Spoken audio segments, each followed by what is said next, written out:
This is the worst military aggression in Europe for decades.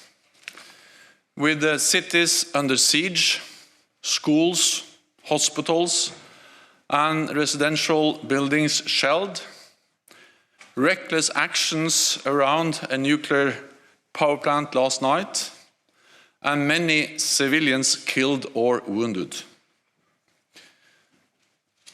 The days to come are likely to be worse, with more death, more suffering, and more destruction. As the Russian armed forces bring in heavier weaponry and continue their attacks across the country. At our meeting today, Ukrainian Foreign Minister Kuleba addressed his NATO counterparts, and allies expressed their solidarity and deep respect for the courage of the Ukrainian people and armed forces. We had warned for many months that President Putin was intent on invading Ukraine. That is why NATO allies made tireless efforts to find a diplomatic solution. At the same time, we made clear that Russia would pay a very high price for renewed aggression against Ukraine. Russia is paying that price now.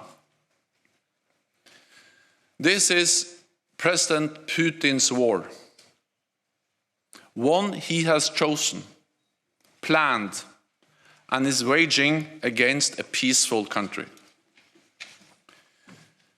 We call on President Putin to stop this war immediately, withdraw all his forces from Ukraine without conditions, and engage in genuine diplomacy now.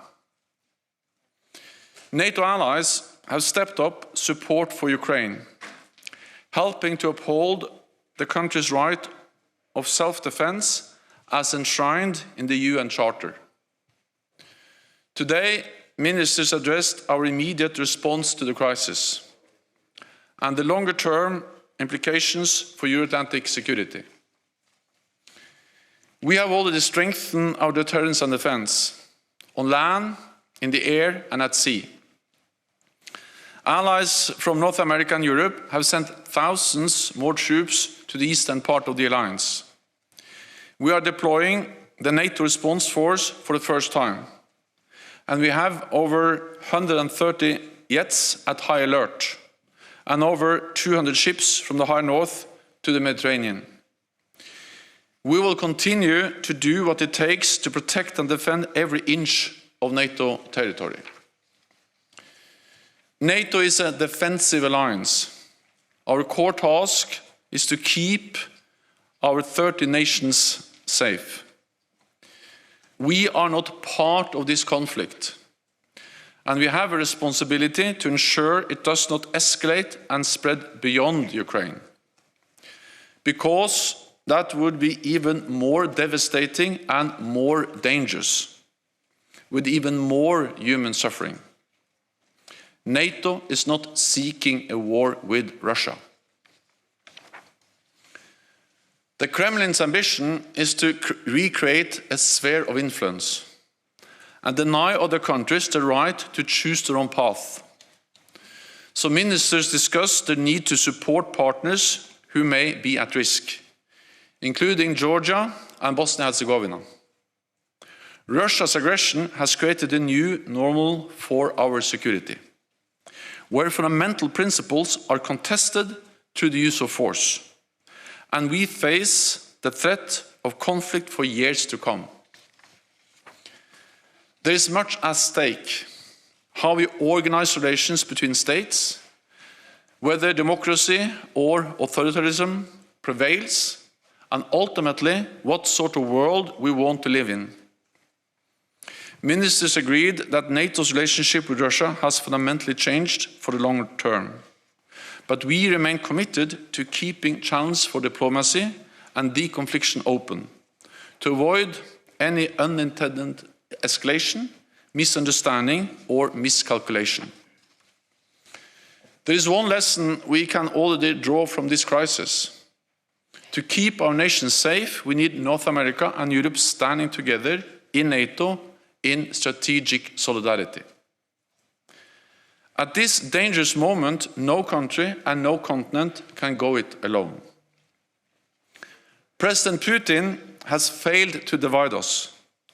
NATO is more united, more determined, and stronger than ever.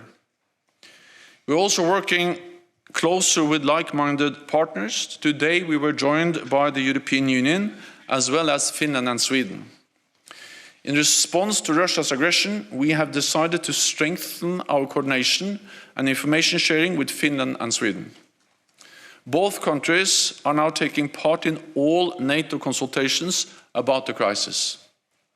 And this afternoon, I will join a meeting of EU foreign ministers to address the crisis and our response. And with that, I'm ready to take your questions. Okay, we'll go to BBC, the back. Thank you. I'm James Landell, BBC. Can you tell us a little bit more about what sort of options were considered about helping countries like Georgia and Bosnia?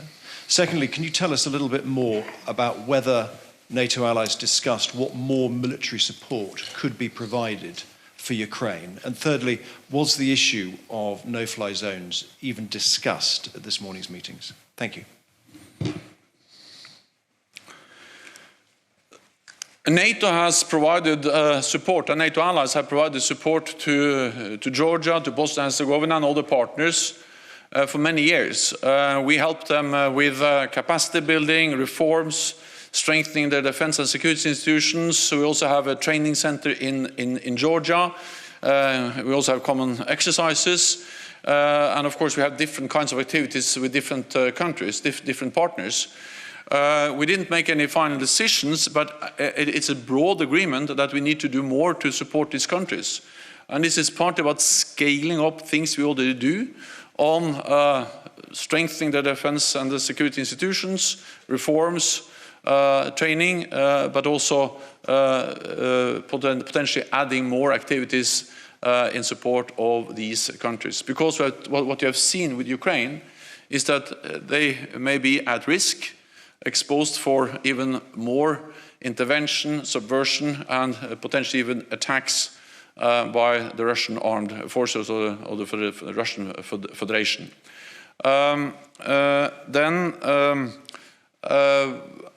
NATO allies provide support to Ukraine. I think we have to remember that allies have provided support to Ukraine for many years, and now they're stepping up different types of Ukraine of support, and this is crucial in this critical time for Ukraine. On a no-fly zone, it was mentioned at the same time. Allies agree that we should not have NATO planes operating over Ukrainian airspace or NATO troops on Ukrainian territory.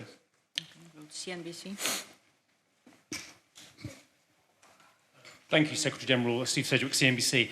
Is there any evidence that the support that NATO and its allies have been pouring into Ukraine so far is going to change the tide of battle? Although the Russian advance has slowed in some places, it is still advancing. Is there anything that NATO is doing that actually could possibly turn the tide in the battle in Ukraine? And secondly, if I may, sir, have the events around the nuclear facility, the nuclear plant in Ukraine and the ramifications from that changed the mindset of NATO at all? I just wondered what the conclusion was in the meeting about that. Thank you. The reckless actions around the nuclear power plant last night just highlights the danger of this war. War is dangerous, and to have military operations, conflict, fighting going around the nuclear power plant adds to the danger. This just makes it even more important that President Putin end his war and withdraw all Russian troops from Ukraine and engage in diplomatic efforts in good faith. So that was the message from ministers today, and it's just underpinned by the potential danger of also a nuclear disaster related to this war, or as part of this war. Your first point was about, is there anything about the military ammunition and supplies that are going into Ukraine? Is that changing the battle at all? Is it likely to? Yeah. What we have seen is that President Putin totally underestimated the strength of the Ukrainian armed forces. And they have been able to push back, to fight back, and to slow down the Russian advances. And this is first and foremost a result of the courage of the Ukrainian armed forces, and also the support and the courage of the Ukrainian people and the leadership, President Zelensky, which is really strengthening the morale of the Ukrainian armed forces and the Ukrainian people. We have helped them because NATO allies have trained and equipped the Ukrainian armed forces for many years. We started in 2014. And the NATO allies, especially the United States, the United Kingdom, Canada, but also Turkey have provided equipment, military aid, and we have trained tens of thousands of Ukrainian forces. And they are now on the front line. So this support has proven to be crucial for the strength of the Ukrainian army. And we are now stepping up support with more supplies. And I think also we have to realize that, compared to where the Ukrainian army was in 2014, the training NATO allies have provided, the equipment NATO allies have provided since 2014 has made the Ukrainian army much better trained, much better equipped, much better commanded, and much stronger. And this is the reason why they are able to push back the way they are able to do. Okay, going to Interfax Ukraine. No. Oh, thank you, Anna. I have follow-up question on my colleague from BBC. Secretary General, even General Breedlove, former SACEUR, expressed an opinion that NATO and US have to provide, as soon as possible, help to Ukraine and to close partially, with humanitarian purpose only, sky in Ukraine. All Ukrainians are begging for this. Do you think at some point allies can review this position? How long it will take, and will be enough of Ukraine to be destroyed by Putler? Thank you. What is taking place in Ukraine now is horrific. It's painful, and we see human suffering, we see destruction at a scale we haven't seen in Europe since the Second World War. And I would like to commend the courage of the Ukrainian people standing up against the Russian invasion, standing up against Putin's forces. And that's also the reason why we are stepping up our support, and also why NATO allies have implemented the most severe sanctions ever, and also why we are mobilizing support from the whole world in condemning and calling on Russia and President Putin to end this war. At the same time, we have a responsibility as NATO allies to prevent this war from escalating beyond Ukraine, because that will be even more dangerous, more devastating, and will cause even more human suffering. So we have made it clear that we are not going to move into Ukraine, neither on the ground or in the Ukrainian airspace. And of course, the only way to implement a no-fly zone is to send NATO planes, fighter planes, into Ukrainian airspace, and then impose that no-fly zone by shooting down Russian planes. And our assessment is that we understand the desperation, but we also believe that if we did that, we'll end up with something that could end in a full-fledged war in Europe, involving many more countries. and causing much more human suffering. So that's the reason why we make this painful decision to impose heavy sanctions, provide significant support, stepping up support, but at the same time not involving NATO and NATO forces directly in the conflict in Ukraine, neither on ground or in the airspace. Spiegel. Markus Becker with Der Spiegel. Mr. Secretary General, you said that the aim is to make Mr. Putin withdraw his troops unconditionally. So what if he doesn't comply? Is there any other off-ramp for him? You can think of any opening for negotiations? And if the sanctions don't make him back down, is there a plan B or even an exit strategy for the West? Thank you. So we are imposing severe costs on Russia, as we warned. We told him, President Putin, that if he invades Ukraine once again, there will be significant costs for him to pay. And that's exactly what we are doing now with unprecedented sanctions. Of course, these will also have long-term effects, and they are working also over time. Then allies are providing support, humanitarian support, financial support, but also military support to Ukraine, helping them to withstand the Russian invasion. And then, of course, together with the whole world, the UN General Assembly, we are also calling on Russia to engage in diplomatic efforts, to see if there are any political off-ramps, a way out. But then Russia has to sit down in genuine diplomatic efforts to find a solution. So far, they have not been willing to do so. A minimum should be to find agreements on a humanitarian corridor or humanitarian corridors to get civilians out and humanitarian aid in. I hope that at least that could be a first step, and I welcome all efforts to try to find some kind of agreement on humanitarian support. Polish TV.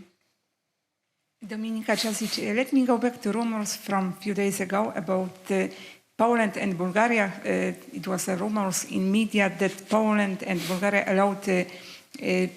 gave some military fighter jets to Ukraine and allows Ukraine to use the military airport.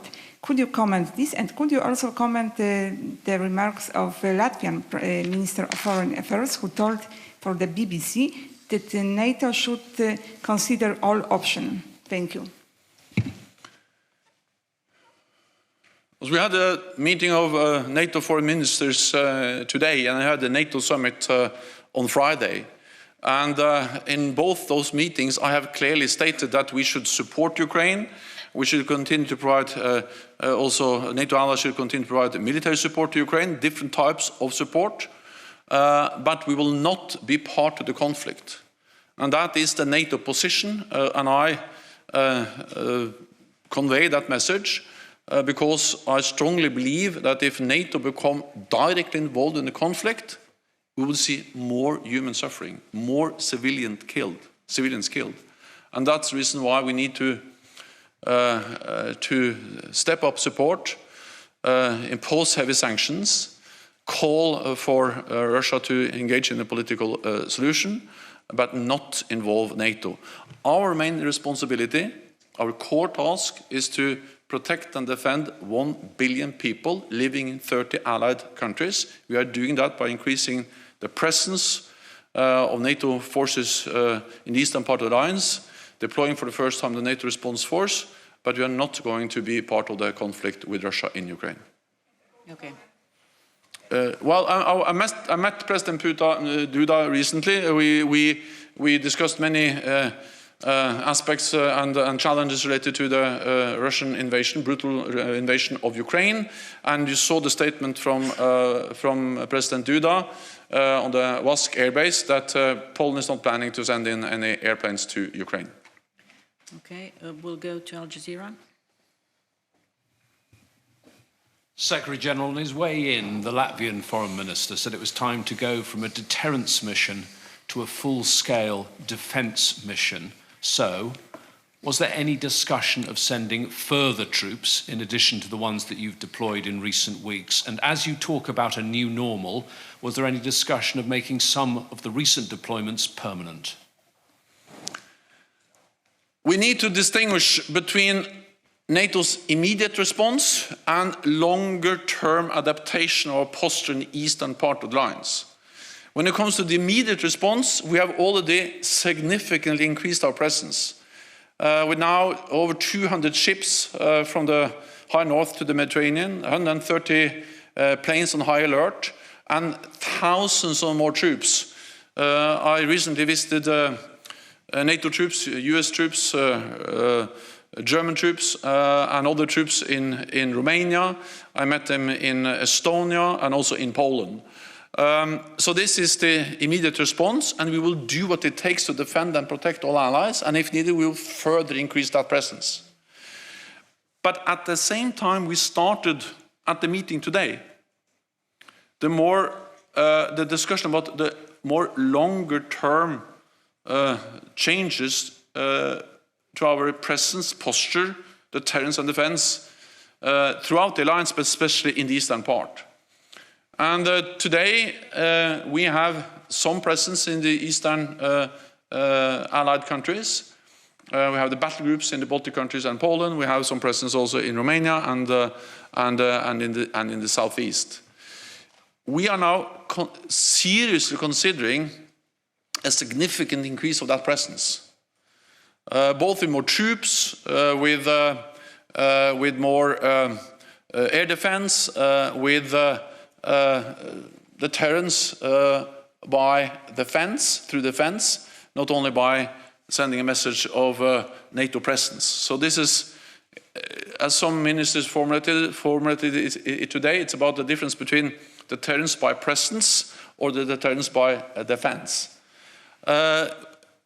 We have started that discussion. We will have a defense ministerial meeting on the 16th of March.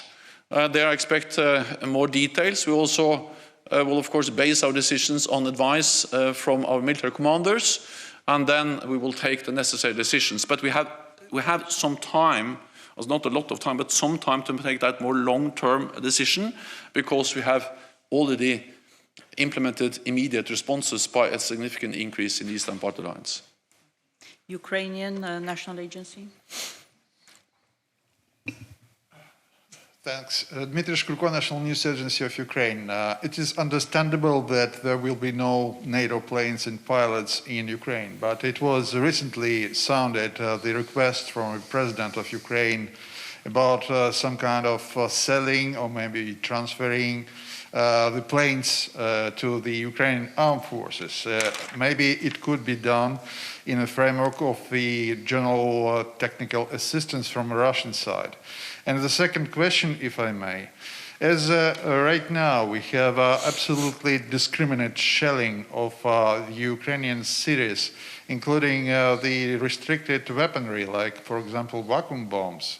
It is deployed in living areas.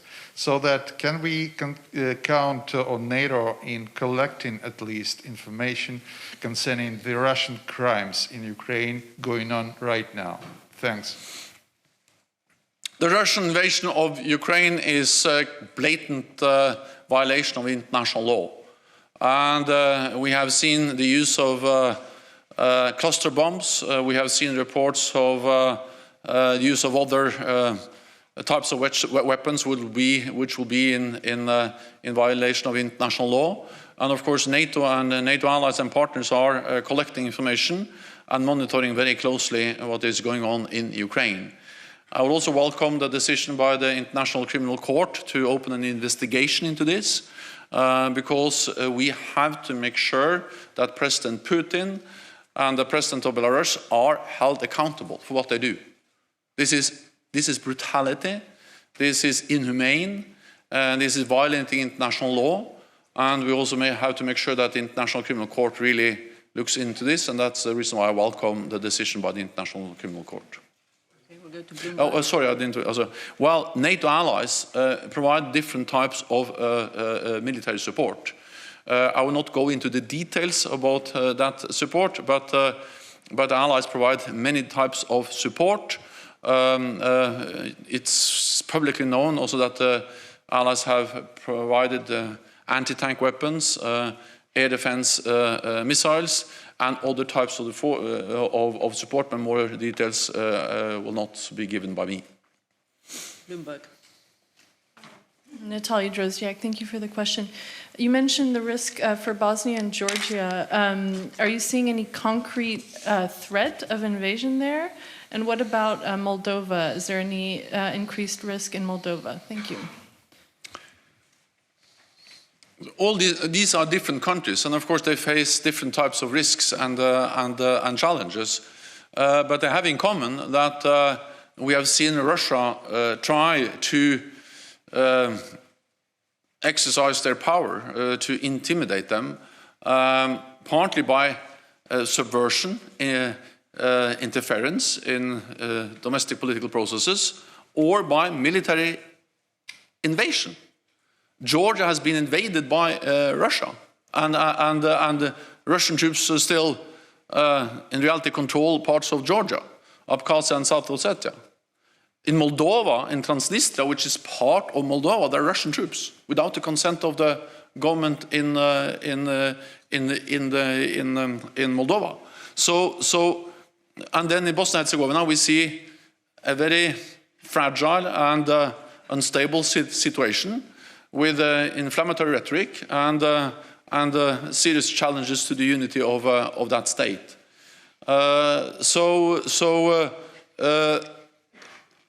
Even before the Russian invasion of Ukraine, these countries faced serious challenges, partly inflicted by or caused by Russia, but the risk has increased, and therefore we need to step up our support, and we need a serious discussion as NATO on what we can do to strengthen them in the face of Russian threats. We'll take one question online from lenta.ru.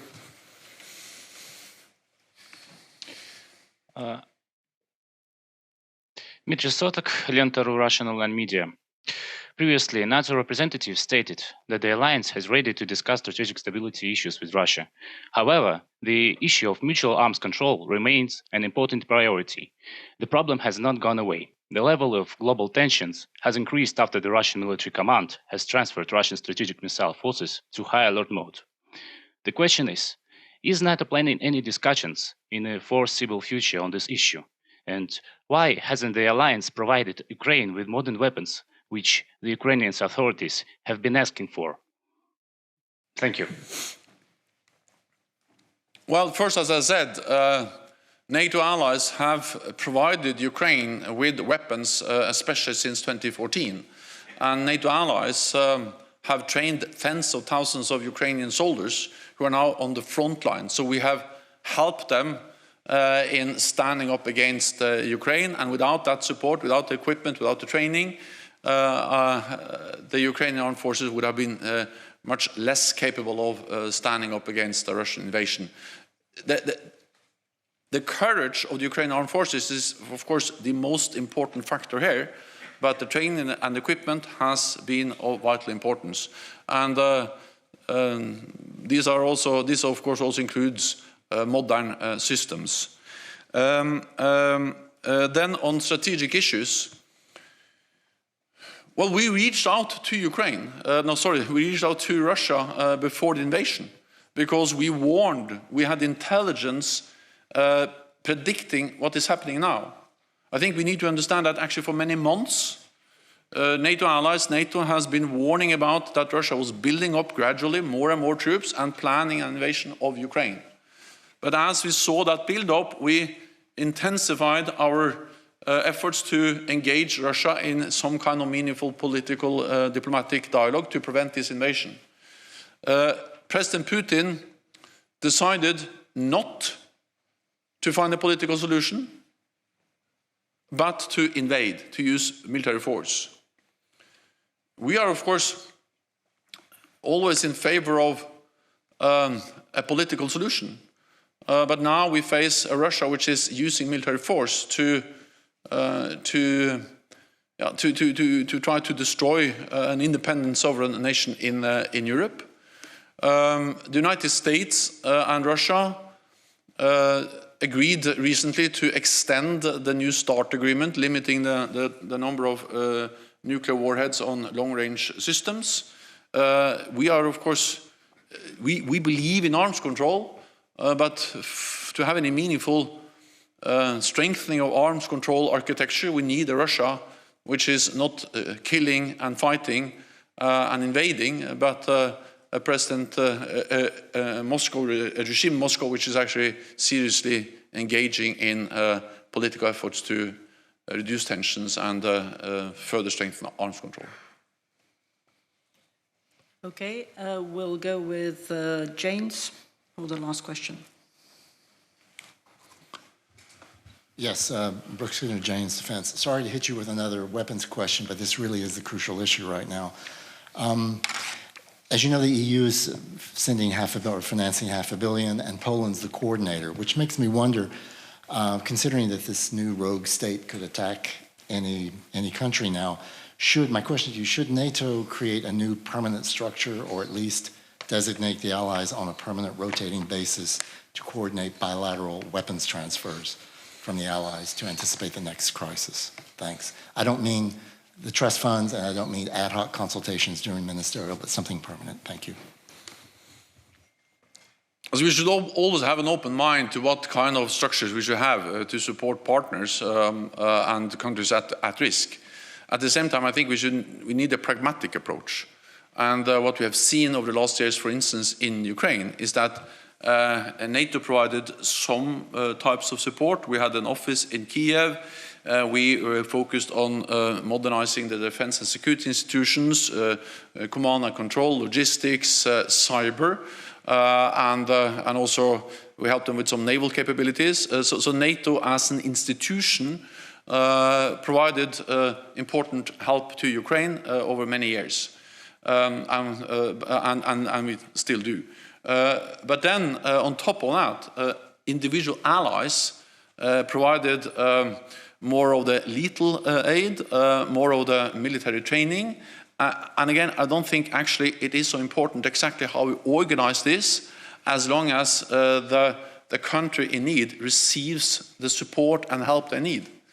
And over the years since 2014, there are many, many thousands of Ukrainian troops, forces, which are trained at the top level by NATO trainers, special operation forces.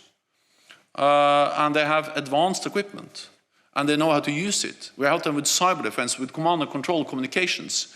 So it is this combination of something we do as an alliance with the NATO structures, something we do consulting each other, but it's provided bilaterally from NATO allied countries. And it has been especially the United States, the United Kingdom, and Canada, who has provided most of the equipment and most of all the training. And then Turkey has provided some key capabilities, including drones. And also some of the Baltic states have provided some military support before the invasion. Then after the invasion, we have seen many more allies stepping up. So I don't know whether I really answer your question, but we should be pragmatic regarding exactly how we organize this, as long as NATO and NATO allies are able to provide support to allies, to partners in need. Thank you very much. This concludes this press conference. Thank you.